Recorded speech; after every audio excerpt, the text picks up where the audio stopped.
আমরা তো অনেকেই আলুর চিপস কিনে খাই।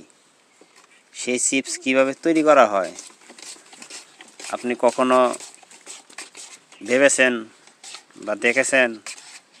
যদি না দেখে থাকেন তাহলে আজকের ভিডিওটি সম্পূর্ণ দেখুন, তাহলেই বুঝতে পারবেন আলুর চিপস তৈরির প্রথম দিকে কিভাবে আলু কাটতে হয়।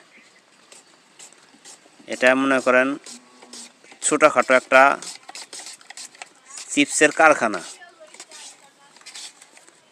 এটা ছোটোখাটো একটা আলু ব্যবসায়ী কারখানা। প্রথমত আলুগুলো কিভাবে চিকন চিকন করে কাটতে হয় দেখুন। আর যে কর্মচারী কাটতেছে তার হাতের কি স্পিড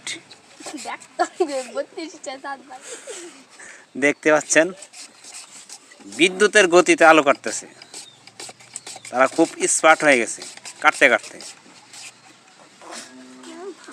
এই যে এভাবেই প্রতিদিন আলু কাটতে হয়, সেগুলো আবার সিদ্ধ করে রোদে শুকায়া তারপরে তেলে ভাজে। এগুলো হলো মাঠ পর্যায়ের কাজ।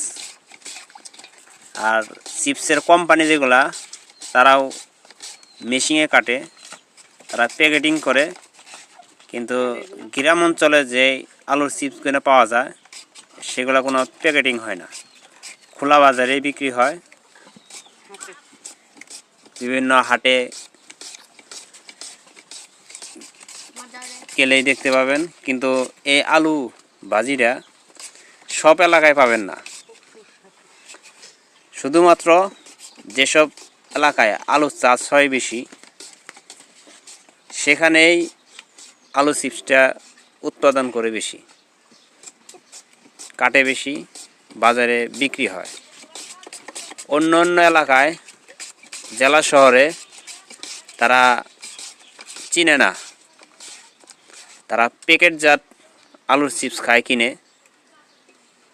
একটা আলু কাটলে যতটুক হয় 15 টাকা বা 20 টাকা দিয়ে ওই চিপস কিনে খাইতে হয়।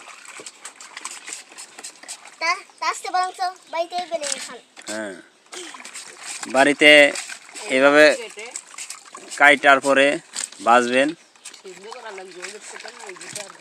1 কেজি আলু দাম হবে 15 টাকা, কিন্তু চিপস পাবেন আপনার 100 টাকার মতো।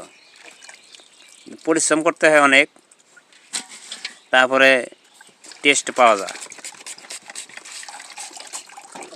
তো ভিডিওটি যদি ভালো লাগে অবশ্যই শেয়ার করে টাইম লাইনে রেখে দিবেন, আপনার বন্ধুদের মাঝে ছড়িয়ে দিবেন।